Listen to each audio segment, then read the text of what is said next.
આપણો કરે છે ઉગાર તે સારો છે સહુકાર. કેમ કે તેની કૃપા કૃપા કૃપા કૃપા, કેમ કે તેની કૃપા ટકી રહેશે સદાકાળ.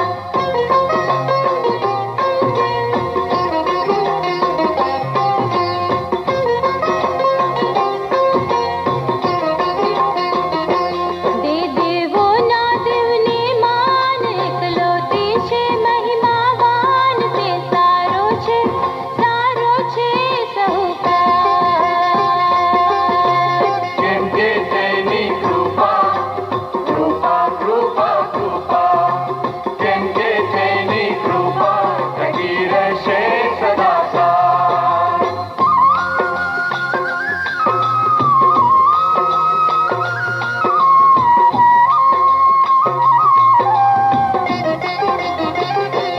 સંધા સૃષ્ટિના પ્રભુને, ત્રિલોકના મહાવિભુને સ્તોત્રો કરો કરો સહુકાર.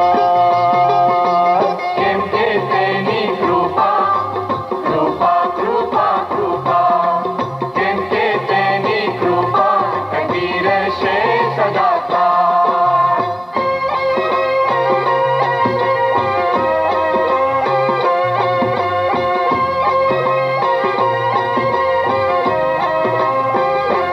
એકલો કરે ચમત્કાર, સર્વલોક પર અધિકાર, તેને ભજો ભજો સહુકાર.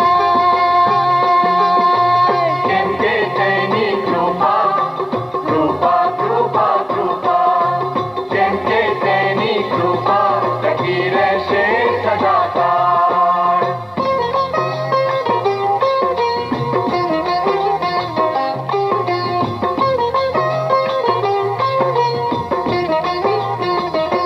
સર્વ કરતા બુદ્ધિમાન, સહુનો રક્ષક સ્તુતિમાન, તે સારો છે સહુકાર.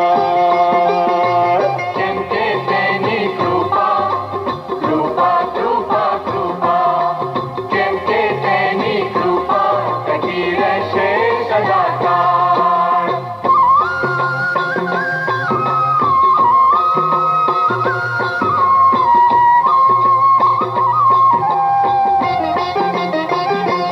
આપણા શત્રુને દંડી લીધા, આપણને ખંડી, તે તારક છે સહુકાર. કેમ કે તેની કૃપા કૃપા કૃપા કૃપા, કેમ કે તેની કૃપા ટકી રહેશે સદાકાળ.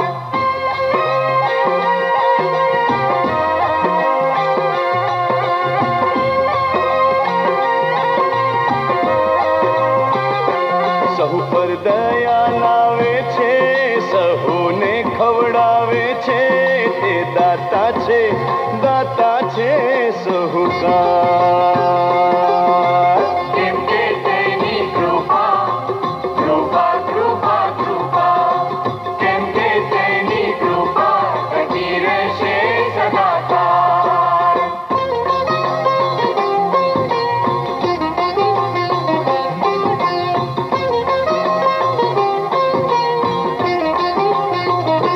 દેવાકાશી મહિમાવાન, તેને માનો સદગુણવાન, હમણાં તથા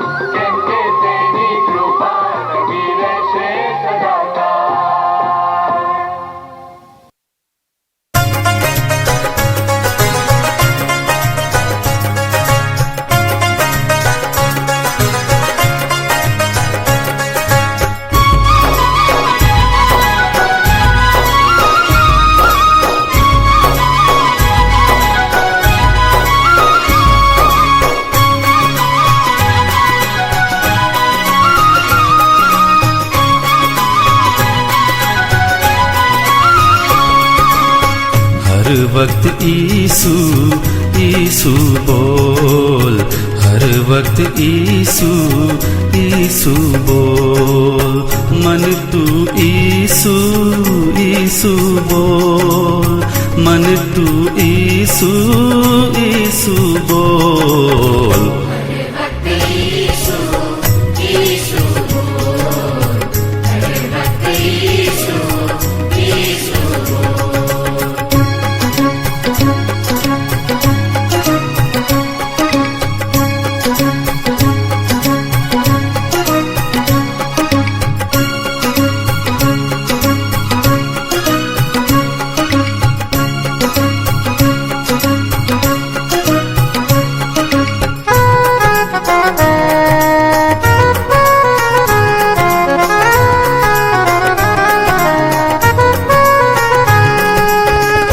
उत्तम वचनों जो कहया प्रभुए, उत्तम वचनों जो कहया प्रभुए, एक थी एक अनमोल।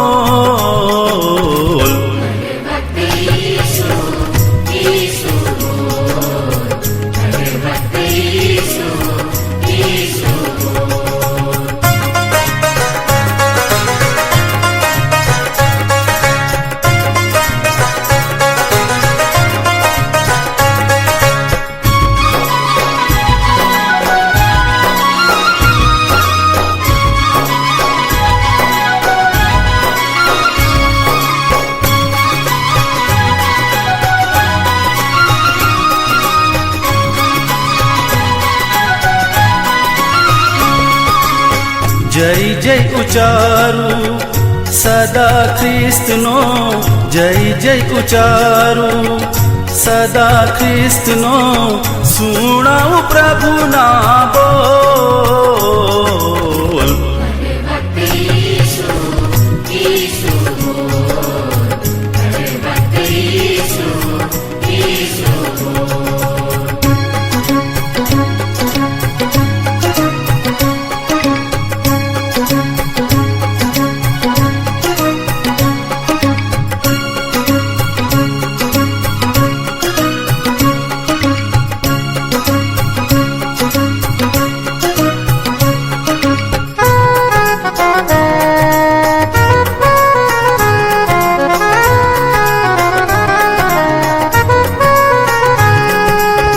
सदा करूँ स्तुति ईसुनी, सदा करूँ स्तुति ईसुनी, गावा तन मन खोल।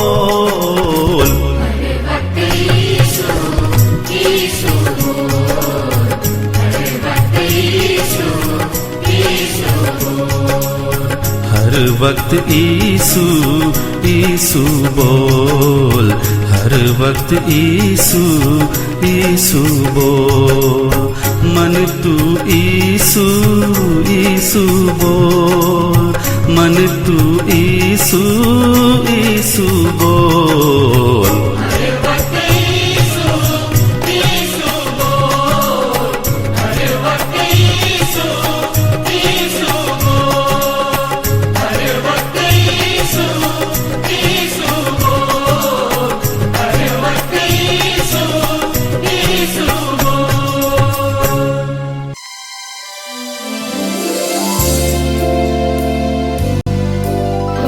दूर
પ્રભુ ઈસુ ખ્રિસ્તના પવિત્ર નામની અંદર સર્વ દર્શક ભાઈ બહેનોનો આ સંગતની અંદર આવકાર કરું છું. આપણે પ્રભુને માન અને મહિમા અને ગૌરવ આપીએ છીએ.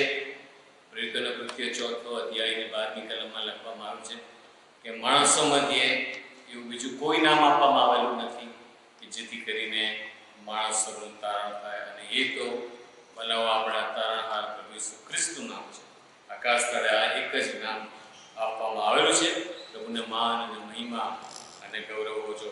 જ્યારે પ્રભુની ઈચ્છા પ્રમાણે જે કામ આપણે કરીએ છીએ તે સર્વ દ્વારા પ્રભુને માન અને મહિમા મળે છે, અને માત્ર તેના જ નામને માન અને મહિમા હોજો. આ સમયને માટે અને ડાયોસિસની વ્યવસ્થાને માટે પણ ખરેખર આપણે ઈશ્વરનો આભાર માનીએ છીએ. માનનીય બિશપ સાહેબ દ્વારા જે આ વ્યવસ્થા કરવામાં આવી એના માટે પણ હું તેમનો ઋણી છું. આવો આજના અભ્યાસની અંદર આપણે આગળ વધીએ તે પહેલાં આપણી આંખો બંધ કરીએ અને આપણા મસ્તકો નમાવીએ અને પ્રભુની આગળ આપણે પ્રાર્થના કરીએ. અમારા જીવતા જાગતા સનાતન પ્રભુ, અમે તમારી પાસે આજે સાંજે આવ્યા છીએ. પ્રભુ, તમારો આભાર માનીએ છીએ, તમારા નામને અમે ધન્યવાદ આપીએ છીએ, કારણ કે પ્રભુ તમે ગઈકાલે, આજે અને સદા સર્વકાળ એવા ને એવા ઈશ્વર છો. પ્રભુ, તમે અમને ઉત્તમોત્તમ ભેટ એટલે કે તારણની ભેટ પ્રભુજી તમે અમને આપી છે. અનંત જીવનની ભેટ તમને આપી છે. પવિત્ર મહાન પ્રભુ, એ ઉપરાંત પ્રભુજી આ તમારા પવિત્ર વચનોની ભેટ આપી છે અમારી માતૃભાષાની અંદર. પવિત્ર મહાન પ્રભુ, એના માટે તમારો આભાર માનીએ છીએ. તમે તેના લેખક છો અને પ્રભુ તમે અમને સમજાવો, દોરો, અને પ્રભુ તમારા પ્રત્યેના સમર્પણમાં અમને પ્રત્યેકને તમે દોરો. ભલા પ્રભુજી, અમે સગડા પ્રભુજી તમારી દ્રષ્ટિની અંદર પ્રભુજી અધૂરા છે. પવિત્ર મહાન પ્રભુજી, ખ્રિસ્તની સુંદરતાની પાયરી સુધી પહોંચવાના માટે અમારી મદદ કરો અને સહાયતા કરો. તારણહાર ઈસુ અમારા પ્રભુના નામમાં સાંભળો અને સ્વીકાર કરો પિતાજી. આમેન. ભલાઓ, મેં તમને અગાઉ જણાવ્યું હતું તે પ્રમાણે આપણે સોમવારથી આ અભ્યાસની અંદર આપણે આગળ વધીએ છીએ, અને જેમ મેં તમને અગાઉ જણાવ્યું હતું તે પ્રમાણે આપણે આ 4 દિવસો દરમિયાન એટલે સોમવાર, મંગળવાર, બુધવાર અને ગુરુવાર એ માર્કની સુવાર્તાનો આપણે અભ્યાસ કરીએ છીએ. સોમવાર અને મંગળવારે આપણે જે અભ્યાસ હતો તે પૂરો થયો છે, અને આજે એ તો બુધવારનો દિવસ છે. સોમવારે આપણે જોયું હતું કે પ્રભુ ઈસુની સેવાનો આરંભ એ સંબંધી જોયું હતું. મંગળવારે આપણે જોયું હતું કે શિષ્યોની તાલીમનો આરંભ એ આપણે જોયું હતું. અને વલાવ આજે જે બુધવારનો જે દિવસ છે એ બુધવારના દિવસની અંદર આપણે જોવા માંગીએ છીએ કે વધસ્તંભના મરણની તૈયારીનો આરંભ. વધસ્તંભના મરણની તૈયારીનો આરંભ આજે 4 થીમ અગાઉ જાહેર કરવામાં આવ્યા હતા.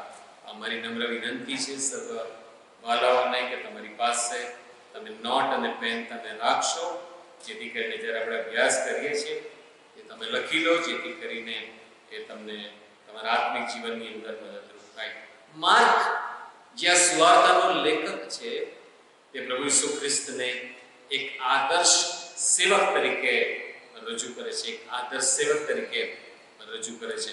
દરેક સુવાર્તાના લેખકો પ્રભુ ઈસુ ખ્રિસ્તને અલગ અલગ રીતે રજૂ કરે છે, પરંતુ માર્ક એ આદર્શ સેવક તરીકે રજૂ કરે છે. જો વાલાઓ, તમે માર્કની સુવાર્તા તમે વાંચો.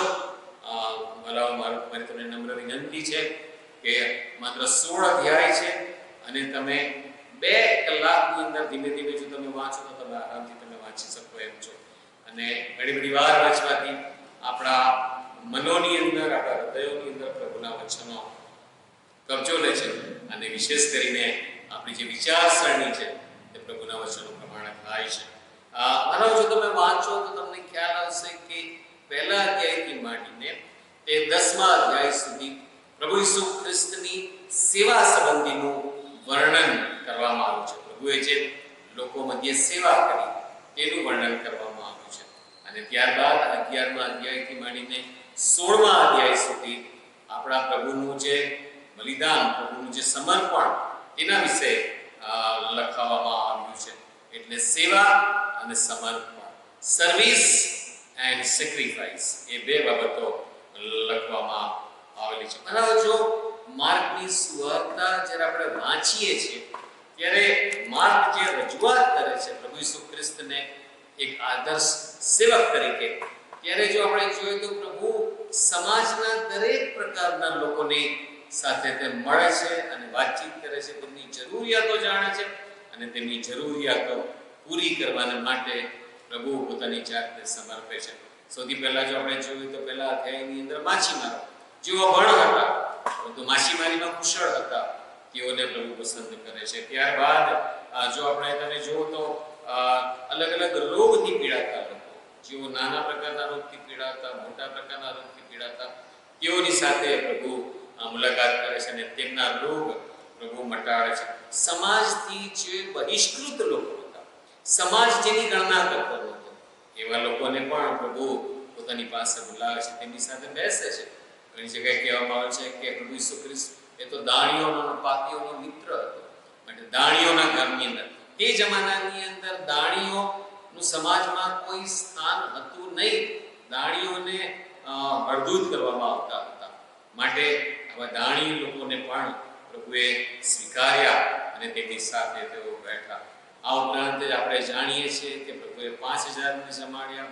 આજે આપણે જોવાના છીએ કે પ્રભુએ 4000ને જમાડ્યા. એની અંદર દરેક પ્રકારના લોકોનો સમાવેશ થયો હશે, એમાં કોઈ સવાલ નથી હોતો. તો જે લોકો આર્થિક રીતે નબળા હતા એ લોકોની સાથે પણ પ્રભુએ સંબંધ રાખ્યો અને તેમની સાથે તેમની જે જરૂરિયાતો પ્રભુએ પૂરી કરી. આ ઉપરાંત જેઓ પુષ્કળ ધનાઢ્ય લોકો હતા તેમની સાથે પણ પ્રભુએ વાતચીત કરી, એ પણ આપણે જોવા માંગીએ છીએ. વિદેશીઓની સાથે પ્રભુએ વાતચીત કરી. જેઓ અશુદ્ધ આત્માથી પીડાતા લોકો હતા, જેને સમાજ હળદૂત કરતો હતો, સમાજ એને કાઢી મૂકતો હતો, તેવા લોકોનો પણ પ્રભુએ સેવા કરી, તેમના લોકોને પણ સાજા કર્યા.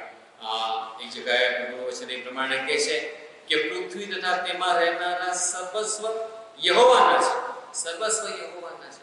ગીતશાસ્ત્રનું પુસ્તક તેનો 24મો અધ્યાય અને તેની પહેલી કલમ, ત્યાં ઘડી એવું લખવામાં આવ્યું છે કે જે વ્યક્તિઓ છે તેઓ બધા એ તો યહોવાના છે. જો તમે જકારિયાનું પુસ્તક જો તમે વાંચો 12મા અધ્યાયની અંદર, તો ત્યાં લખાયું છે કે સર્વ મનુષ્યના આત્માનો સર્જનહાર એ તો આપણો પ્રભુ છે.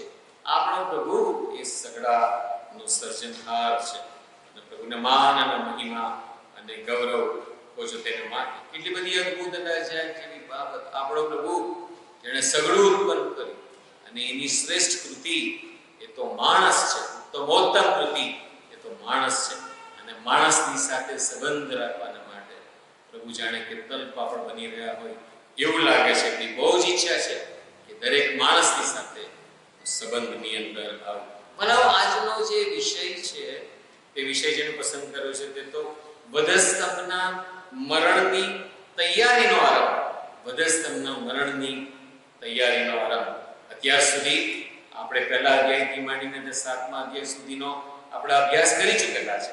હવે આજે જે આપણે અભ્યાસ કરવાના છે એ તો 8મો અધ્યાય, 9મો અધ્યાય અને 10મો અધ્યાય. 3 અધ્યાયમાં જે બનાવો બને છે તે આપણે જોવાના છે. અને વલાઓ માર્કની સુવાર્તાની અંદર આ 8મો અધ્યાય, 9મો અધ્યાય અને 10મા અધ્યાય ત્રણની અંદર પ્રભુ પોતાના મરણ સંબંધી બહુ અજાયબ જેવા વિધાનો કરે છે અને પ્રભુ પોતાના શિષ્યોને તૈયાર કરે છે કે પોતે વધસ્તંભ ઉપર મરણ પામવાના છે તેને માટે. પણ આજના વિષયની અંદર આપણે પ્રવેશ કરીએ તે પહેલા જે નામશાસ્ત્ર પાઠ મેં પસંદ કર્યો છે તે આપણે વાંચવા માંગીએ છીએ. મારી તમને નમ્ર વિનંતી છે કે તમે તમારી પાસે પવિત્ર શાસ્ત્ર ખુલ્લું રાખશો અને મારી સાથે તમે વાંચશો. જો તમે કુટુંબમાં બેઠા છો તો ત્યાં પણ તમે વાંચશો. માર્કની સુવાર્તા તેનો 8મો અધ્યાય અને તેની 27મી કલમથી માંડીને તે 31મી કલમ સુધી આપણે વાંચીએ તથા સાંભળીએ. માર્કની સુવાર્તા 8મો અધ્યાય 27 થી 31મી કલમ સુધી. મારા બાઇબલ પ્રમાણે નવા કરારની અંદર પાના નંબર 41.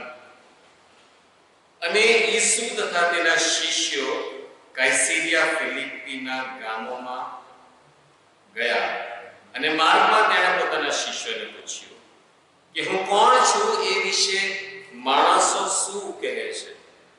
અને તેઓએ તેને કહ્યું કે કોઈ કહે છે કે તું યોહાન બાપ્તિસ્મા કરનાર છે, અને કોઈ કહે છે કે તું એલિયા છે, અને તેણે તેઓને અને કોઈ કહે છે કે તું પ્રબોધકોમાંનો એક છે.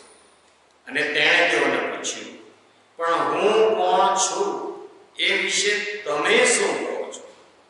પિતરે તેનો ઉત્તર આપ્યો કે તું તો ખ્રિસ્ત છે. અને તેણે તેઓને તાકીદ કરી કે મારા વિશે તમારે કોઈને કહેવું નહીં. અને તે તેઓને શીખવવા લાગ્યો કે માણસના દીકરાએ ઘણું સહેવું ને વડીલોથી તથા મુખ્ય યાજકોથી તથા શાસ્ત્રીઓથી નાપસંદ થયું ને માર્યા જવું ને 3 દાડા પછી પાછા ઉઠવું એ જરૂરનું છે. પ્રભુ તેના વચનોને આશીષ આપે. આ જે શાસ્ત્ર ભાગ આપણે વાંચ્યો એ આજના અભ્યાસનો એ મુખ્ય આધાર ભાગ છે, અને એ આધાર શાસ્ત્ર વચન છે, અને એનાથી આગળ જોવા માંગીએ છીએ. બનાવો આપણે 8, 9 અને 10 3 અધ્યાયોને આજે આપણે અભ્યાસ કરવા માંગીએ છીએ. સૌથી પહેલા તો 8મા અધ્યાયની અંદર જો તમે પહેલી કલમથી માંડીને 10મી કલમ સુધી જો તમે જુઓ તો પ્રભુ એક અદ્ભુત ચમત્કાર કરે છે, અને ત્યાં આગળ આપણે જોઈએ છે તો 4000 વ્યક્તિઓને પ્રભુ જમાડે છે. આપણે અગાઉ જોઈ ગયા ત્યાં આગળ પ્રભુએ એક સમયે 5000 વ્યક્તિઓને જમાડ્યા હતા. ભલાઓ આ જમાનાની અંદર પ્રભુ ઈસુ ખ્રિસ્ત પુષ્કળ લોકપ્રિય એવા વ્યક્તિ હતા. પ્રભુ ઈસુ ખ્રિસ્ત પુષ્કળ લોકપ્રિય એવા વ્યક્તિ હતા, અને લોકો તેમના પર પ્રેમ કરતા હતા, તેમનું સાંભળવાની ઈચ્છા રાખતા હતા, તેમની પાસેથી સાચાપણાની ઈચ્છા રાખતા હતા. જો ભલાઓ પ્રભુ ઈસુ ખ્રિસ્તના જે 3.5 વર્ષોની જે સેવા હતી એનું જો તમે વિહંગાવલોકન તમે કરો, જો એના અલગ અલગ વિભાગમાં તમે વહેંચો તો જે પ્રથમ વર્ષ હતું તે પ્રભુની તૈયારીનું વર્ષ હતું, the year of preparation. જે બીજું વર્ષ હતું તે પ્રભુની લોકપ્રિયતાનું વર્ષ હતું, the year of popularity. અને જે ત્રીજું વર્ષ હતું એ તો દુઃખ સહનનું વર્ષ હતું, the year of persecution. એ પ્રમાણે આપણે કહી શકીએ. અને વાલાઓ પ્રભુની વાત સાંભળવા માટે ઘણા બધા લોકો એકઠા થતા હતા, અને આ સમયે 1 થી 10 કલમમાં લખવામાં આવ્યું છે કે આશરે 4000 લોકો હતા પ્રભુની વાત સાંભળવા માટે આવ્યા હતા. અને ત્યાં આગળ એવું લખવામાં આવ્યું છે કે ઘણા બધા દિવસોથી પ્રભુની સાથે તેઓ હતા, અને પ્રભુને એમ કહ્યું કે આ બધા ભૂખ્યા થયા હશે, તેમને કંઈક આપણે અન્ન આપવું જોઈએ. અને પ્રભુ આ 4000 લોકોને જમાડા છે. તેમની પાસે થોડીક રોટલી હતી ને નાની માછલીઓ હતી, તેમાંથી પ્રભુ તેમને જમાડે છે. એનું બયાન ત્યાં આગળ કરવામાં આવેલું છે. 11મી કલમથી માંડીને જો તમે જુઓ તો ત્યાં આગળ જે લખવામાં આવેલું છે તે તો 11મી કલમથી માંડીને 13મી કલમ સુધી એ તો ફરોશી લોકો એમની પાસે નિશાની માંગે છે કે તું અમને નિશાની આપ. અને 14મી કલમથી માંડીને તે 21મી કલમની અંદર જ્યારે પ્રભુ પોતાના શિષ્યોની સાથે જતા હોય છે ત્યારે રોટલી સંબંધી વાદ વિવાદ ત્યાં આગળ થાય છે, અને પ્રભુ તેમને યોગ્ય પ્રત્યુત્તર આપે છે. પણ પ્રભુ એક શિક્ષણ આપે છે કે હેરોદના ખમીરથી, ફરોશીઓના ખમીરથી તથા હેરોદના ખમીરથી તમે સાવધાન રહો. જો 8મો અધ્યાય તેની 15મી કલમ તમે વાંચો તો ત્યાં લખવામાં આવ્યું છે, અને તેણે તેઓને આજ્ઞા આપી કે જોજો ફરોશીઓના ખમીરથી તથા હેરોદના ખમીરથી સાવધાન રહો.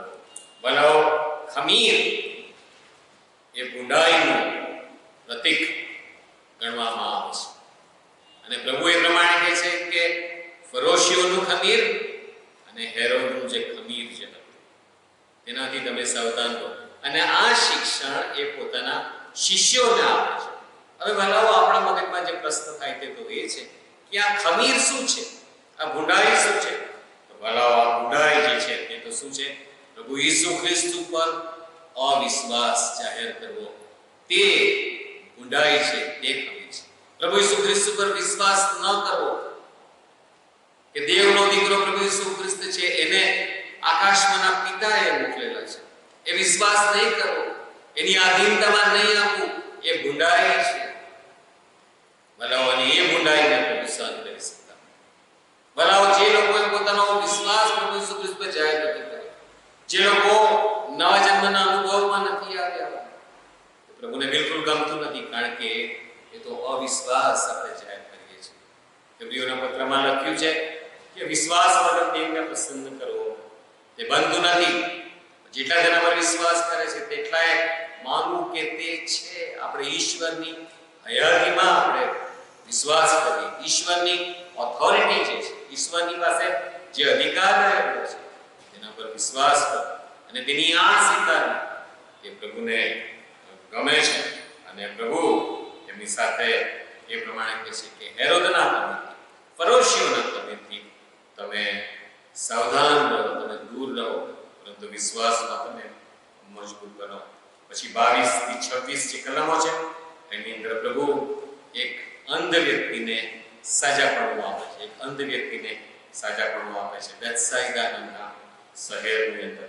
અને હવે 27મી કલમથી માંડીને તે 31મી કલમ સુધી પ્રભુ બહુ અજાયબ જેવો પ્રશ્ન પૂછે. બરાબર, પ્રભુ ઈસુ ખ્રિસ્તની જે સેવાઓ 3.5 વર્ષ દરમિયાન એની અંદર આ એક મોટો ટર્નિંગ પોઈન્ટ, આ એક બહુ મોટો વળાંક હતો. કાઇસારિયા ફિલિપ્પી એ પ્રભુ ઈસુ ખ્રિસ્તની સેવાની અંદર એક મોટો વળાંક હતો, મોટો ટર્નિંગ પોઈન્ટ. અને પોતાના શિષ્યોને પૂછે છે કે લોકો મારા વિશે શું કહે છે, હું કોણ છું, લોકો મારા વિશે શું કહે છે. અને શિષ્યો પોતે જવાબ આપે છે કે ભાઈ કોઈ કહે છે કે તું યોહાન બાપ્તિસ્મા કરનાર છે, કોઈ કહે છે કે ભાઈ એલિયાની સાથે તને સાંભળે છે, કોઈ કહે છે કે પ્રભુનો પોતાનો એક છે. અને પ્રભુ ઈસુ ખ્રિસ્ત સોંસરો સવાલ પૂછે છે કે તમે શું કહો છો કે હું કોણ છું, તમે શું કહો છો કે હું કોણ છું. અને ત્યારે પ્રભુનો સેવક પિત્તર એને જવાબ આપે છે. પિત્તર એને જવાબ આપે છે, કહે છે કે તું તો ખ્રિસ્ત છે. બોલાવો, આ ખ્રિસ્ત શબ્દ એ ગ્રીક ભાષાનો શબ્દ છે અને એનો મતલબ એમ થાય છે કે અભિષિક્ત. આપણો પ્રભુ એ તો અભિષિક્ત, ઈશ્વર તરફથી અભિષિક્ત. અને આ ખ્રિસ્ત શબ્દ એનો અર્થ થાય છે. પિત્તર ઉત્તર આપે છે કે તું તો ખ્રિસ્ત છે. અને ત્યારબાદ 31મી કલમની અંદર પ્રભુ પોતાના મરણ વિશે સૌથી પ્રથમ વાર માર્કની સુવાર્તામાં વાત કરે છે. અને તે તેઓને શીખવવા લાગ્યો. 4 બાબત પ્રભુ કહે છે પોતાના શિષ્યોને. તે તેઓને શીખવવા લાગ્યો કે માણસના દીકરાએ સૌથી પહેલી બાબત ઘણું સહન કરવું, પહેલી બાબત. બીજું, નાપસંદ થવું. ત્રીજી બાબત, મરણ પામવું અથવા તો માર્યા જવું. અને ચોથી બાબત, પાછા મરણમાંથી. 4 બાબત પ્રભુ ઈસુ ખ્રિસ્ત સંબંધી છે. અને શિષ્યો એ શરૂઆતની અંદર સમજી શકતા નથી કે અમારો પ્રભુ જેણે મરણમાંથી સાજાપણું આપ્યું, આટલા બધા મહાન ચમત્કારો કર્યા, એની પાસે અજાયબ જેવો ચમત્કાર રહેલો છે, અમે આટલા સમયથી અમારા પ્રભુની સાથે છે, અને શા માટે તેણે માર્યા જવું પડે, શા માટે એણે શું ગુનો કર્યો છે. શિષ્યો સમજી શકતા નથી. અને એ જોઈને, આ વાત સાંભળીને પિત્તર આપણા પ્રભુને ઠપકો આપવા માંડે છે. ત્યારે પ્રભુ કહે છે કે અરે શૈતાન તમારી પછવાડે છે, અરે શૈતાન તમારી પછવાડે છે. કારણ કે શૈતાન એ પ્રભુને પોતાના માર્ગમાંથી દૂર લઈ જવાનું એક બહુ મોટું પરીક્ષણ ત્યાં આગળ લાવે છે. પરંતુ પ્રભુ શૈતાનને ઠપકો આપે છે અને એ પ્રમાણે કહે છે. અને જ્યારે આ શિષ્યો પ્રભુની પાછળ ચાલતા હતા ત્યારે પ્રભુ બહુ અજાયબ જેવી શિષ્યપણાની શરતો પોતાના શિષ્યોને શીખવે છે. શિષ્યપણાની શરતો. ભલાઓ, આ 12 શિષ્યો, આ ઉપરાંત જ્યારે બનાવ બને છે કાયસારિયા ફિલિપીની અંદર, ત્યારે આપણા પ્રભુ ઈસુ ખ્રિસ્તની પાસે માત્ર શિષ્યો નહોતા, એમની સાથે બીજા લોકો પણ હતા. જો તમે આ વાંચો તો તમને ખબર પડશે. ત્યાં આગળ લખવામાં આવ્યું છે 34મી કલમની અંદર ત્યાં આગળ લખવામાં આવ્યું છે, અને તેણે પોતાના શિષ્યો સુદ્ધા લોકોને પાસે બોલાવીને તેઓને કહ્યું કે જો કોઈ મારી પાછળ આવવા ચાહે તો તેણે પોતાનો નકાર કરવો ને પોતાનો હૃદય મૂકીને મારી પાછળ ચાલવું. ભલા, ઘણી બધી વાર તો તમને એ પ્રમાણે કહું છું કે પ્રભુ ઈસુ ખ્રિસ્તને આપણે જીવન સોંપીએ બનાવો વધસ્તરનો માર્ગ, તો ત્યારે શરૂઆત થઈ છે જ્યારે આપણે આપણી જાતનો નકાર કરીએ, આપણી પાસે જે કંઈ પણ છે તેનો આપણે નકાર કરીએ, આપણા પ્રભુની પાછળ આપણે ચાલીએ. સૌથી પહેલી બાબત પોતાનો નકાર કરો, એમ પ્રભુ શીખવે છે. વધસ્તંભ ઉચકવો, પ્રભુની પાછળ ચાલો અને જીવ ગુમાવવાની તૈયારી રાખવી. જીવ ગુમાવવાની તૈયારી રાખવી. પ્રભુ બહુ સ્પષ્ટ અહીંયા આગળ કહે છે. અને ત્યારબાદ પ્રભુ કહે છે કે જે કોઈ મારા લીધે તથા સ્વાર્થના લીધે પોતાનો જીવ ખોશે તે તેને બચાવશે. ભલો મને કહેવા દો, છેલ્લા 2 મહિનાની અંદર લગભગ 5 જેટલા મિશનરીઓને મારી નાખવામાં આવ્યા. એ લોકો પોતાનો જીવ ગુમાવી દીધો સુવાર્તાના માટે. એમને અદ્ભુત અજાયબ જેવો બદલો પ્રભુ એના રાજ્યની અંદર આપશે. ઓસ્ટ્રેલિયન મિશનરીની વાત આપણે બધા જાણીએ. પ્રભુ અજાયબ જેવો બદલો આપશે. ભલાઓ જ્યારે પ્રભુ ઈસુ ખ્રિસ્તની પાછળ ચાલવાનો જો તમે દ્રઢ નિર્ધાર કરો છો, જો નવા જન્મના અનુભવની અંદર તમે આવવા માંગો છો, તો ભલાઓ 2 જ બાબતોની અપેક્ષા, આંસુ અને લોહી, એના સિવાય બીજી કોઈ અપેક્ષા આપણે રાખી શકીએ. પ્રભુ આપણી સાથે છે, પરંતુ આપણા જીવન માટે પ્રભુની શું ઈચ્છા છે આપણે જાણતા નથી. પ્રભુનું વચન એ પ્રમાણે કહે છે કે જેઓ મારા પર વિશ્વાસ કરે છે તેઓની સતાવણી થશે જ. આજે સમગ્ર વિશ્વની અંદર તમે જુઓ, એ પશ્ચિમના દેશો હોય કે ભારત હોય કે પછી આપણી નજીકના દેશો હોય, દરેક જગ્યાએ જે લોકો પ્રભુ ઈસુ ખ્રિસ્ત નામે ઓળખાય છે તેઓની સતાવણી અવિરત ચાલુ છે. આપણે એમ માનીએ છીએ કે પશ્ચિમના જે દેશો છે, યુરોપના દેશો છે, ત્યાં પણ પ્રભુ ઈસુ ખ્રિસ્તના નામે સતાવણીઓ થઈ રહી છે અત્યારે. આપણો દેશ પણ એનાથી બાકાત. પ્રભુ કહે છે કે જે પોતાનો જીવ ગુમાવવાની તૈયારી છે તો અમારી પાછળ, જો તમે મારા શિષ્ય થવા માંગો છો તો. અને ત્યારબાદ પ્રભુ 36મી કલમમાં એ પ્રમાણે કહે છે કે જો માણસ આખું જગત મેળવે, પોતાના જીવની હાનિ થાય તો તેને શો લાભ? આખું જગત મેળવે, જો તેના જીવની હાનિ થાય તેને શો લાભ? ભલે અહીંયા ઘડી 8મા અધ્યાયનો અભ્યાસ આપણે પૂરો કરીએ છીએ. હવે 9મા અધ્યાયની અંદર આપણે આવીએ તો 9મા અધ્યાયની અંદર માર્ક બહુ સુંદર ચિત્રો આપણી આગળ રજૂ કરે છે.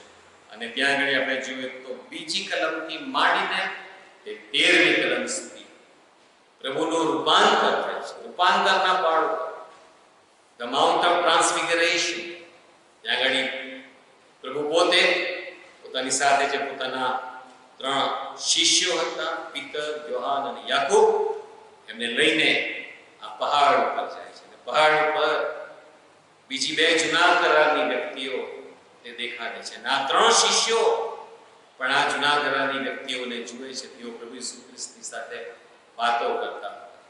અને મને એક વ્યક્તિ તે તો મૂસા અને એલિયા વાતો કરતા હતા. જ્યારે મૂસા અને એલિયા વાતો કરતા હતા, મૂસા જેની મારફતે નિયમ શાસ્ત્ર આવ્યો, અને એલિયા જે પ્રબોધકોનું પ્રતિનિધિત્વ કરતા હતા. આ 2 વ્યક્તિઓ તો પ્રભુ ઈસુ ખ્રિસ્તની સાથે વાતો કરે છે. અને એ આપણે અહીંયા આગળ જોઈએ છે. નિયમ શાસ્ત્ર આપનાર અને પ્રબોધ કરનાર જે પ્રતિનિધિત્વ જે કરનાર હતો એલિયા, તે વાતો કરે છે. અને 2 વ્યક્તિઓ પ્રભુ ઈસુ ખ્રિસ્તના અધિકારને સ્વીકારે છે. પ્રભુ ઈસુ ખ્રિસ્તના અધિકારને સ્વીકારે છે. પેલા 2 તો માણસો હતા, તેઓ પ્રભુ ઈસુ ખ્રિસ્તના અધિકારને સ્વીકારે છે. અને ત્યારબાદ ત્યાંથી એ લોકો ડિસઅપિયર થઈ જાય છે. ત્યારબાદ આકાશમાંથી એવી વાણી ઉચ્ચારવામાં આવે છે કે આ મારો વાલો દીકરો છે. આપણા પ્રભુ જે સનાતન બલિદાન, નિષ્કલંક નિષ્પાપ બલિદાન, એની અનુમતિ એને મુદ્રાંકિત કરવામાં આવે છે. આકાશમાંના પિતા, એ બહુ સુંદર વર્ણન અહીંયા આગળ કરવામાં આવ્યું છે. નિયમનો આપનાર અને પ્રબોધકોનો આગેવાન બંને જણા આપણા પ્રભુની જે અધિકાર હતા તેને સ્વીકારે છે. ભલો આ દરમિયાન જે 3 શિષ્યો હતા એ તો પેલી ટેકરી ઉપર હતા, પહાડ પર હતા. પણ જે 9 શિષ્યો હતા તે બધા ટેકરીની નીચે હતા. અને ત્યાં આગળ એક બનાવ બને છે, એક અશુદ્ધ આત્માને કાઢવાની વાત છે, પરંતુ શિષ્યો તેમને કાઢી શકતા નથી. માટે અશુદ્ધ આત્મા વળગેલો જેવા વ્યક્તિ હતો અશુદ્ધ આત્મા વળગેલી જે વ્યક્તિ હતી તેના બાપ દ્વારા પ્રભુને વિનંતી કરવામાં આવે છે અને પ્રભુની આગળ રજૂઆત કરવામાં આવે છે કે પ્રભુ આ મારો પ્રશ્ન છે, અને પ્રભુ એ અશુદ્ધ આત્મા વળગેલી વ્યક્તિને સાજા પડવા આપે છે. ત્યારે શિષ્યો પૂછે છે કે પ્રભુ અમે અશુદ્ધ આત્માને કેમ કાઢી શકીએ નહીં? ત્યારે પ્રભુ જે બહુ અજાયબ જેવું શિક્ષણ આપે છે કે પ્રાર્થના વગર તે જાત નીકળતી નથી. પ્રભુ ઈસુ ખ્રિસ્તના નામમાં કરેલી પ્રાર્થના દ્વારા એ જાત નીકળે છે અને વ્યક્તિને સાજાપણું આપે છે. બનાવો જો આ 9મા અધ્યાયની અંદર જો તમે 9મી કલમ વાંચો, 12મી કલમ તમે વાંચો તો ત્યાં આગળ પણ પ્રભુ પોતાના મરણની વાત કરે છે. 9મી કલમની અંદર જો તમે વાંચો 9મો અધ્યાય 9મી કલમ, અને પહાડ પરથી તેઓ ઉતરતા હતા ત્યારે તેણે તેઓને ફરમાવ્યું કે તમે જે જોયું છે તે માણસનો દીકરો મોયલામાંથી પાછો ન ઉઠે ત્યાં સુધી કોઈને કહેતા ના, એમ શિષ્યોને કહે છે. 12મી કલમમાં લખવામાં આવ્યું છે કે માણસના દીકરા વિશે એમ લખેલું છે કે તેણે ઘણું દુઃખ દુઃખશે ને તુષ્કાર. મેં તમને કીધું હતું તે પ્રમાણે 8મો અધ્યાય, 9મો અધ્યાય, 10મો અધ્યાય એ તો પ્રભુ પોતાના ઉદસ્તકના મરણ વિશે એ તૈયારી કરે છે અને એનું બયાન આગળ સંત માર્ગ કરે છે. સંત માર્ગ આપણી આગળ કહે છે અને આ બહુ અદ્ભુત અને અજાયબ જેવી બાબત છે. અને ત્યારબાદ 33મી કલમથી માંડીને તે 37મી કલમ સુધી જો આપણે જોઈએ તો ત્યાં આગળ આગેવાની સંબંધીનો વિવાદ ત્યાં આગળ કહે છે. આગેવાની સંબંધીનો વિવાદ ત્યાં આગળ કરવામાં આવે છે. જ્યારે આગેવાની સંબંધીનો વિવાદ ત્યાં આગળ કરવામાં આવે છે ત્યારે પ્રભુ કહે છે કે તમારામાં જે કોઈ વ્યક્તિ આગેવાન થવા માંગતો હોય તો તે સેવક થાય. ત્યારબાદ 33મી કલમ 38મી કલમથી માંડીને તે 49 સુધીની કલમોની અંદર ત્યાં આગળ અદ્ભુત અને અજાયબ જેવી બાબતો ત્યાં આગળ લખવામાં આવે છે. અને પ્રભુ કહે છે કે શારીરિક શુદ્ધતાની ખાસ જરૂર છે. 38મી કલમથી માંડીને તે 49મી કલમની અંદર પ્રભુ કહે છે કે જો તારા શરીરનું કોઈ અંગ તને નાશની અંદર લઈ જતું હોય તો મહેરબાની કરીને તું એને કાપી નાખ. જો તારી આંખ તને ઠોકર ખવડાવતી હોય તો તું કાઢી નાખ. જો તારો હાથ તને ઠોકર ખવડાવતો હોય તો તું કાઢી નાખ. જો તારો પગ તને ઠોકર ખવડાવતો હોય તો તું કાઢી નાખ. શારીરિક શુદ્ધતાથી તું વલાવો. આપણે મનુષ્યો છે ને આપણા શરીરનું જે ગ્રાઉન્ડ છે, શરીરની જે ભૂમિ છે એના ઉપર પાપ રાજ કરે છે. રોમનોના પત્રના 7મા અધ્યાયની અંદર સંત પાઉલ બહુ અજાયબ જેવી બાબતો પાપ વિશે લખે છે. તદુપરાંત યોહાનના પહેલા પત્રની અંદર પણ પાપ વિશે અજાયબ જેવી બાબતો લખવામાં આવેલી છે. આપણી જે દુર્વાસના ગર્ભ ધરીને પાપને જન્મ આપે છે. બરાબર, એ બહુ અજાયબ જેવું ત્યાં આગળ લખવામાં આવે છે. માટે પ્રભુ કહે છે કે તમારા શરીરની શુદ્ધતા અત્યંત જરૂરી છે. તમારા શરીરને તમે શુદ્ધ રાખો એનું શિક્ષણ પ્રભુ આપે છે. ત્યારબાદ પ્રભુ જ્યારે શિક્ષણ આપે છે, સંત પાઉલ રોમનોના પત્રના 12મા અધ્યાયની અંદર પણ જીવતા બલિદાન વિશે વાત કરે છે. તમે તમારા શરીરોનું જીવતું અર્પણ કરો, એ તમારી બુદ્ધિપૂર્વક સેવા છે એવું શિક્ષણ આપે છે. ભલાઓ એ શિક્ષણ તો પ્રભુ અહીંયા આગળ આપે છે, એના આધારિત એ શિક્ષણ આપે છે. ભલાઓ અહીંયા આગળ 9મો અધ્યાય એ પૂરો થાય છે. અને હવે 10મા અધ્યાયની અંદર આપણે આવીએ તો ત્યાં આગળ પહેલી કલમથી માંડીને તે 12મી કલમ સુધી પ્રભુ લગ્ન જીવનની શુદ્ધતા વિશે વાત કરે છે. લગ્ન જીવનની શુદ્ધતા વિશે વાતચીત કરે છે. ભલાઓ આજના જમાનાની અંદર શૈતાને જે સૌથી મોટામાં મોટું હુમલો કર્યો હોય તો ભલાઓ શુદ્ધ લગ્ન જીવન ઉપર હુમલો કરેલો છે. લગ્ન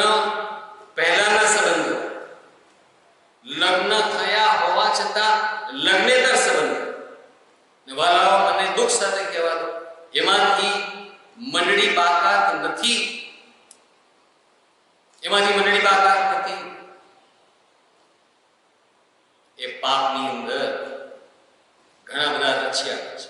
ભલા એટલું યાદ રાખીએ, ગણનાનું પુસ્તક તેનો 32મો અધ્યાય તેની 23મી કલમ આપણે યાદ રાખીએ. નિશ્ચય જાણજો તમારું પાપ તમને પકડી પાડશે. નિશ્ચય જાણજો તમારું પાપ તમને પકડી પાડશે.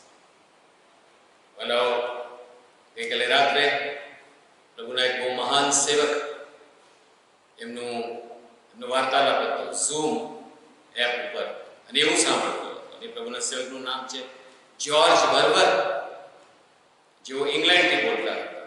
એમનો વાર્તાલાપ સાંભળતો અને એમણે કહ્યું કે મિશનને માટે જે બધા અવરોધો છે, એમાંનો જે એક મોટો અવરોધ જે શૈતાને ઉભો કર્યો છે, અને વાલાઓ એ તો અશ્લીલ ફિલ્મો અને અશ્લીલ ચિત્રો, પોર્નોગ્રાફી મિશનને માટે બહુ મોટો અવરોધ. અને વાલાઓ એક સર્વે પ્રમાણે કહે છે કે મંડળીના 75% જેટલા લોકો આ પોર્નોગ્રાફિક ફિલ્મો જુએ છે. 75%. આ એક સર્વે પરથી ઉતારણ કરવામાં આવ્યું છે. બરાબર, જો આ પ્રકારના ગુંડા કામની અંદર તમે ફસાયેલા, બરાબર, જગતની અંદર તો એ પાપ પ્રચુર છે જ, પરંતુ જો તમે પ્રભુ ઈસુ ખ્રિસ્ત પોતાનું જીવન સોંપ્યું છે, પ્રભુ ઈસુ ખ્રિસ્તની આગળ તમે તમારું જીવનનું ન્યોછાવર તમે કર્યું છે, એટલે આ પાપ નથી આપણે દૂર. લગ્ન પહેલાના સંબંધો, લગ્ન બહારના સંબંધો અને આ પોર્નોગ્રાફીનું પાપ ભયંકર બાબત છે. આપણે આપણી આંખોને સંભાળીએ, આપણા હાથોને સંભાળીએ. ભલાઓ આ લોકડાઉનના પીરિયડની અંદર એક સર્વે એવો કરવામાં આવ્યો કે મોટા ભાગના લોકો જે ઘરે હતા ને એમણે પોતાનો સમય એ આ અશ્લીલ ચિત્રો જોવાની અંદર કાઢ્યો છે. સદાને નાનું અમથું સાધન બધાના હાથમાં આપી દીધું છે, મોબાઈલ. બનાવો મોબાઈલનો ઉપયોગ પણ છે, એના પર પ્રભુના વચનોના સંદેશાઓ પણ આવે છે, સાદા અશ્લીલ બાબતો પણ છે. ભલો આપણે કેવી રીતે તેનો ઉપયોગ કરીએ છીએ, આપણે બહુ જ કાળજી રાખીએ. ભલાઓ આપણે શરીરમાં રહીને જે ભૂંડું કર્યું હશે તેનો હિસાબ આપણે આપવો પડશે. પ્રભુનો મહાન સેવક અયુબ એક જગ્યાએ એ પ્રમાણે કહે છે કે દરેકના આચાર વિચાર પ્રમાણે તેનો ન્યાય કરવામાં આવશે. કૃત્યની વાત તો બાજુ પર, આચાર વિચાર પ્રમાણે ન્યાય કરવામાં આવશે. ભલા બહુ ભયંકર બાબત છે.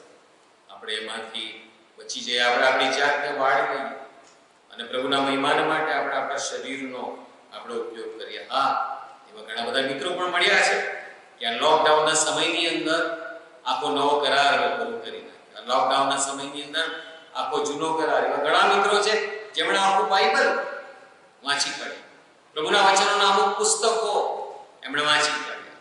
ભલાઓ પોતાને તૈયાર કર્યા. ભલાઓ આપણી આ લોકડાઉનના સમયની અંદર અને આ પેન્ડેમિકના સમયની અંદર જેઓ પ્રભુ ઈસુ ખ્રિસ્ત પર વિશ્વાસ કર્યો છે, જેઓ નવજન્મ પામ્યા છે, ભલાઓ આપણી જવાબદારી આપણા પ્રભુના દ્વિતીય આગમન માટે આપણી જાતને તૈયાર કરવાની છે. ભલાઓ જો આજે સાંજે કે આજે રાત્રે આપણો પ્રભુ આવે તો શું આપણે તૈયાર છીએ કે કેમ? પ્રભુનું વચન આપણને જણાવે છે. ભલાઓ આ ગુંડાથી આપણે દૂર રહીએ. 17મી કલમથી માંડીને તે 31મી કલમમાં બહુ સુંદર એક જુવાનની વાત કરવામાં આવે છે. ભલાઓ એક જુવાન એ તો અતિ ધનાઢ્ય એવો માણસ, એણે પ્રભુની આગળ પ્રમાણે કહ્યું, ત્યાં આગળ લખવામાં આવ્યું છે કે ત્યાં આગળ એ જે જુવાન માણસ હતો તે દોડતો આવ્યો પ્રભુની પાસે. પ્રભુને કહ્યું કે અનંત જીવનનો વારસો પામવા માટે હું છું. એની પાસે પોતાનું સ્વન્યાય પણ હતું. પ્રભુએ કીધું કે તું આજ્ઞા પાળ. જુવાન કહે છે બધી આજ્ઞા તું નાનપણથી પાળતો આવ્યો છે. પ્રભુ કહે છે કે એક વાત સંબંધી તું અધૂરો છે. તારું દ્રવ્ય તું વેચી કાઢ, મારી પાછળ ચાલ અને તેના આકાશમાં દ્રવ્ય આપવામાં આવશે. આકાશમાં દ્રવ્ય આપવામાં. પ્રભુ ઈસુ ખ્રિસ્તની પાછળ ચાલવાનો નિર્ધાર કરો છો તો 100% નો નિર્ણય. પ્રભુને 99% એક્સેપ્ટેબિલિટી. 100% પ્રભુ મારી પાસે જે કંઈ પણ છે, મારા નાણાં, મારો સમય, મારા તાલંત,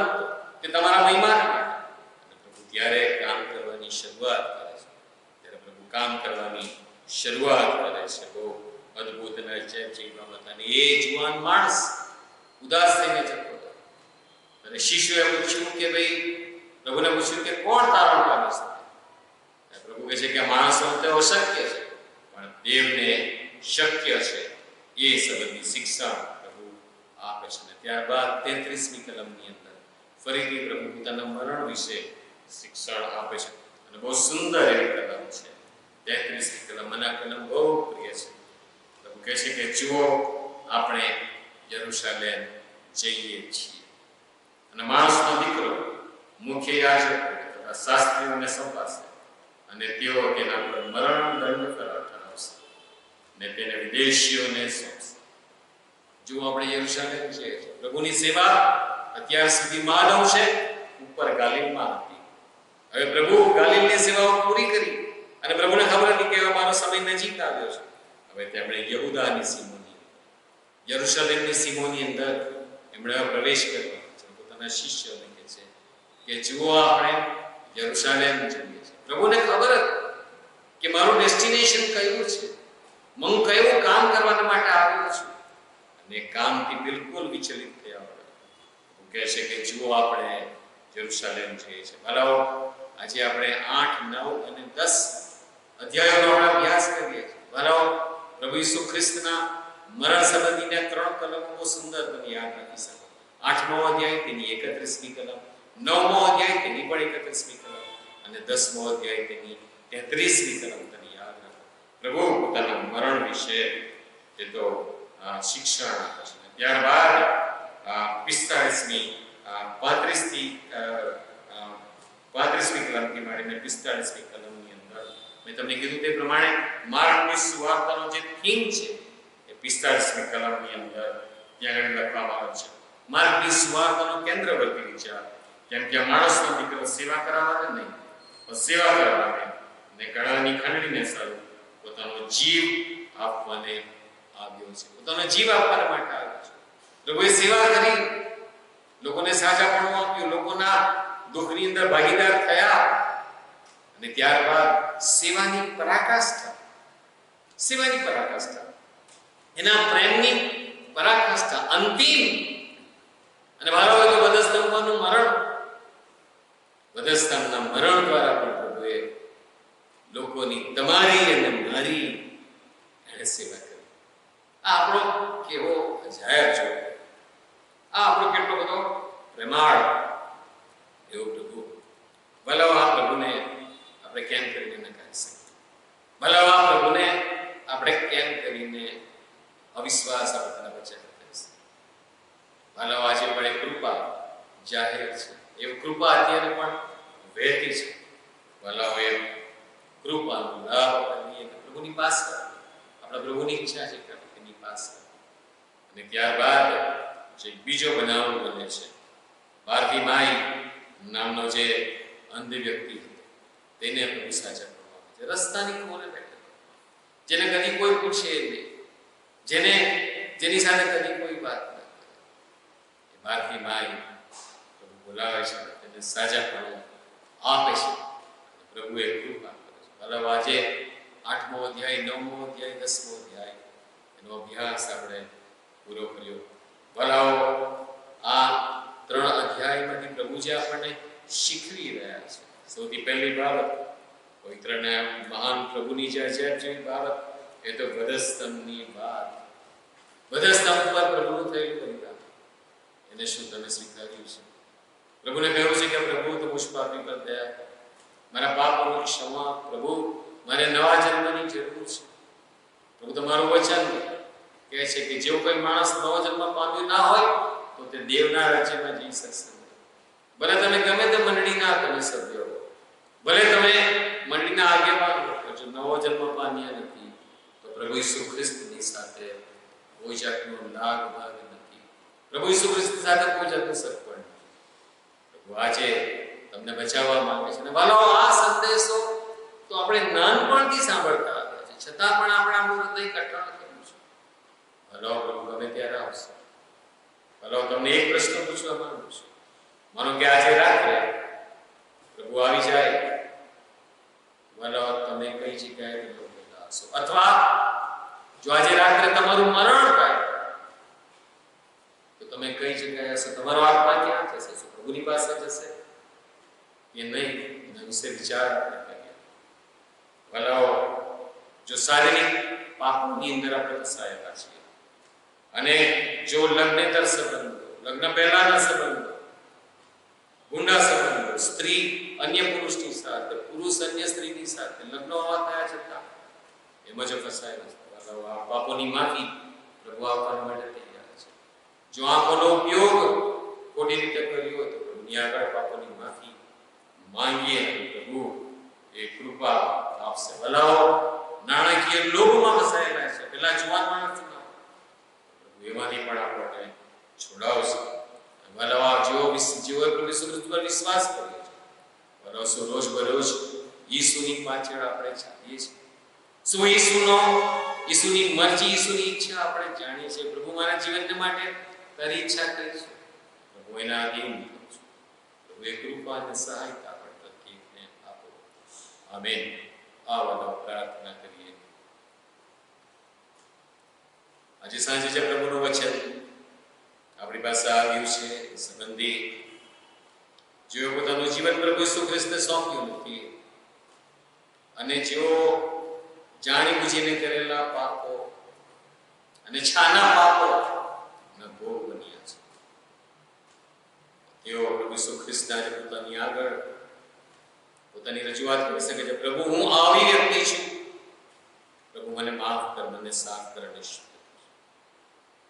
કદાચ આજે શ્રોતાજનો એવા હશે કે જેઓ આવા પાપમાં નથી ફસાયેલા, પણ પ્રભુને જીવન નથી સોંપ્યું. એવા લોકો માટે પણ પ્રભુ આજે વિનંતી કરી રહ્યા છે, તમે તમારા પાપોની માફી માંગો, નવા જન્મના અનુભવમાં આવો અને દેવની જે મંડળી છે તેના સભ્ય બનો.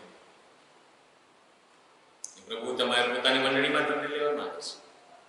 પ્રભુને કહો કે પ્રભુ, હું તારી પાસે આજે આવ્યો છું. મારા પાપોની માફી તમે આપવાને માટે તમારી પાસે અધિકાર છે. પ્રભુ, મારા પાપોની માફી આપો. આજથી મારું જીવન તમને સોંપું છું. આજથી તમે મારા ધણી છો, મારા જીવનના તમે ધણી છો. પ્રભુ, મુજ પાપી પર તમે દયા કરો, મારા પાપોની માફી તમે આપો. પ્રભુની આગળ માંગીએ.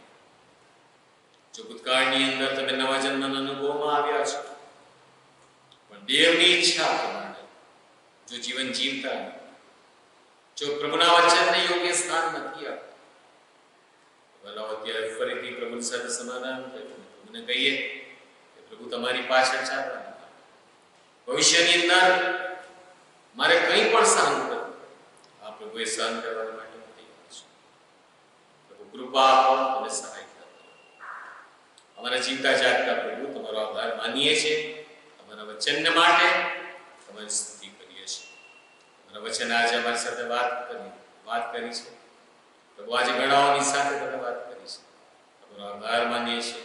તમને માન, મને ગૌરવ આપીએ છીએ. માર્ગ દ્વારા તમારા અદ્ભુત વચનો તમે એમને ભેટ આપી છે, એના માટે આભાર માનીએ છીએ. પ્રભુ, અમે અમારી જાતને તમારા હાથોમાં સોંપીએ છીએ. ભલા પ્રભુજી, અમને સંભાળો. તમારા મહિમાને માટે પ્રભુજી અમારો ઉપયોગ કરો, અમારા શરીરોનો તમે ઉપયોગ કરો. માંગ્યું તે ભલા તારના પ્રભુ ઈસુના નામમાં સાંભળો અને સ્વીકાર કરો પિતાજી. આમેન.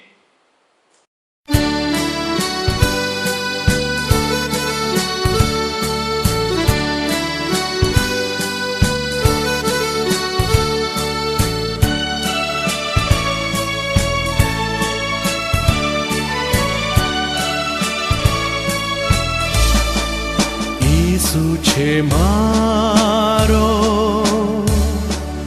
નક્કી આવાજ, મારા ગૌરવનું બ્યાનું સાક્ષાત, મુક્તિને માટે ખંડ્યો અને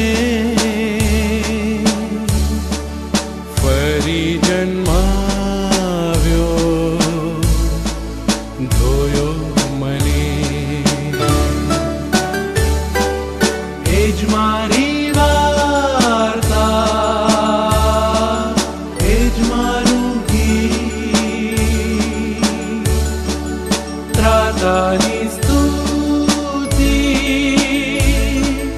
કરું છું ની. એ જ મારી વાર્તા, એ જ મારું ગીત. ત્રાતાની સ્તુતિ કરું છું ની.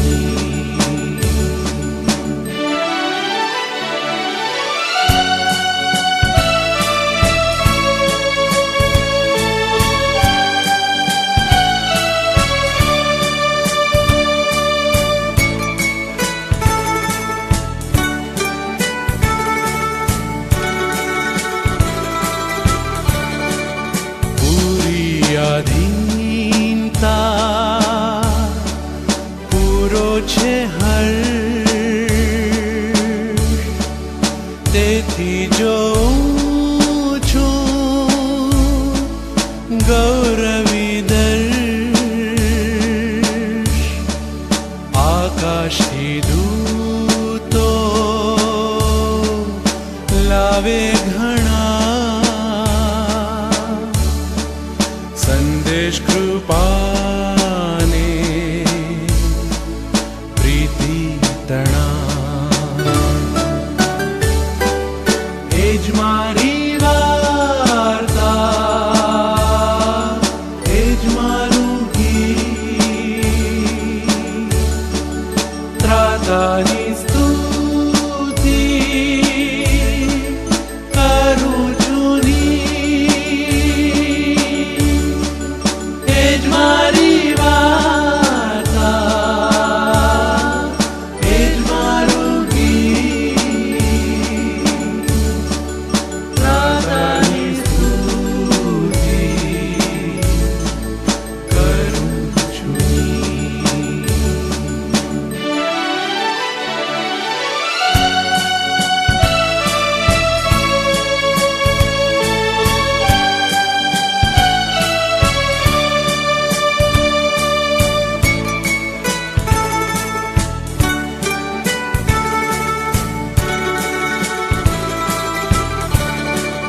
પૂરી આધીનતા, પૂરો આરામ. ત્રાતામાં સુખી ને ધન્યવાદ. જોતાને જપતા નજર આસમાન. દેવગુણથી ભરપૂર સ્નેહ બંદીવાન. એ જ મારી વાર્તા, એ જ મારું ગીત. ત્રાતાની સ્તુતિ કરું છું ની. એ જ મારી વાર્તા, એ જ મારું ગીત.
પ્રભુને સેવવો સંતોને શોભતું એ છે અનવળી રાખવો તે પર પ્યાર સંતોને શોભતું એ છે હે પ્રભુને સેવવો સંતોને શોભતું એ છે અનવળી રાખવો તે પર પ્યાર સંતોને શોભતું એ છે હે પ્રીતે પ્રભુને સેવવો સંતોને શોભતું એ છે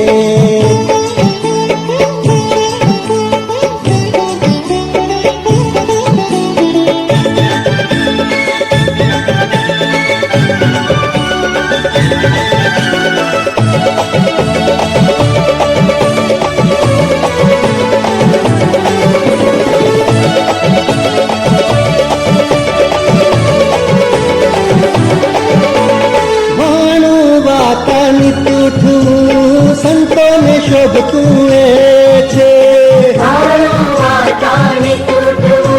સંતોને શોભતું એ છે અનવળી ધરવું ઈશ્વર ધ્યાન સંતોને શોભતું એ છે અનવળી ધરવું ઈશ્વર ધ્યાન સંતોને શોભતું એ છે હે પ્રીતે પ્રભુને સેવવો સંતોને શોભતું એ છે હે પ્રભુને સેવવો સંતોને શોભતું એ છે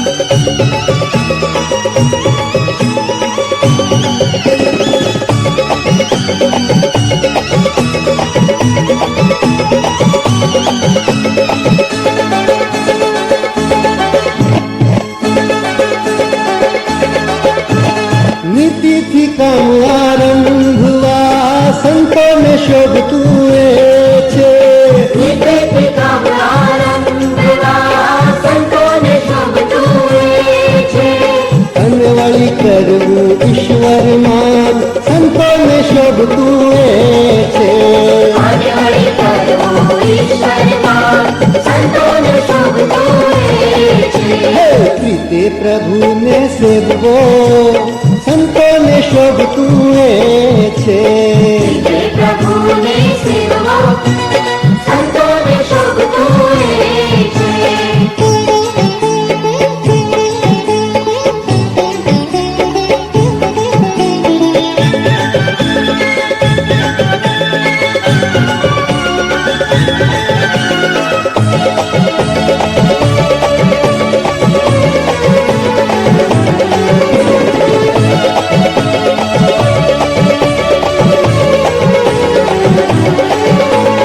જહું ભલું સહુલોકનું સંતોને શોભતું એ છે જાઓ ભલું સહલોકનું સંતોને શોભતું એ છે અનવળી સુખ દુઃખ લેવો ભાગ સંતોને શોભતું એ છે અનવળી સુખ દુઃખ લેવો ભાગ સંતોને શોભતું એ છે હે પ્રીતે પ્રભુને સેવવો સંતોને શોભતું એ છે અનવળી રાખવો તે પર પ્યાર સંતોને શોભતું એ છે હે પ્રભુને સેવવો સંતોને શોભતું એ છે અનવળી રાખવો તે પર પ્યાર સંતોને શોભતું એ છે હે પ્રીતે પ્રભુને સેવવો સંતોને શોભતું એ છે